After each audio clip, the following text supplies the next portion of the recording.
Deshpande, SIG. कंग, बळीजी नाईक, गुरुजी फज्जत अशी जीवाला जीव देणारी मावळे राजांनी गमावले.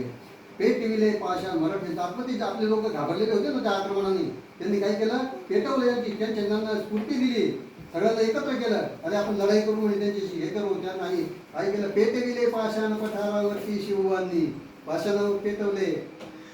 देखो मुल्क मराठों का है, यहाँ शिवाजी डोला था, मुगलों की ताकत को जिसने तलवारों पे तोला था।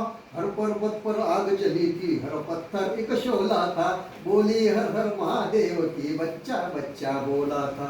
शेर शिवाजी ने रखी थी लाज हमारे शान की, इस मिट्टी से तिलक करो ये धरती है बलिदान की।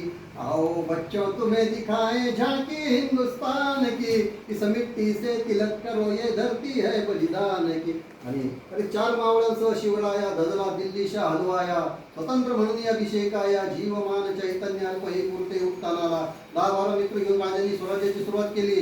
हजारो पुढे सैन्य तयार केलं, स्वराज्याची स्थापना केली, आपल्या माय बहिणींचं रक्षण केलं, आपल्या धर्माचं रक्षण केलं, आपल्या स्वराज्याची निर्मिती केली. आणि काय झालं, तर 1674 मध्ये राजांनी काय केलं, त्यांना राज्याभिषेक करून घेतला. आपल्याला राजा मिळाला, महाराष्ट्राला वाली मिळाला, गोरगरिबांना कैवारी मिळाला, आपल्याला रक्षण करता मिळाला. आणि जंगल चाळा परी महाराष्ट्रात आनंदोत्सव झाला, लोक आनंदित झाले ना.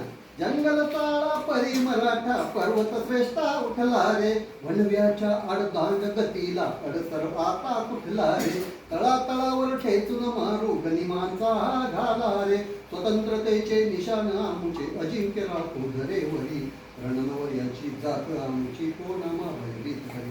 मित्र 5 मिनिट तुझे घेतो.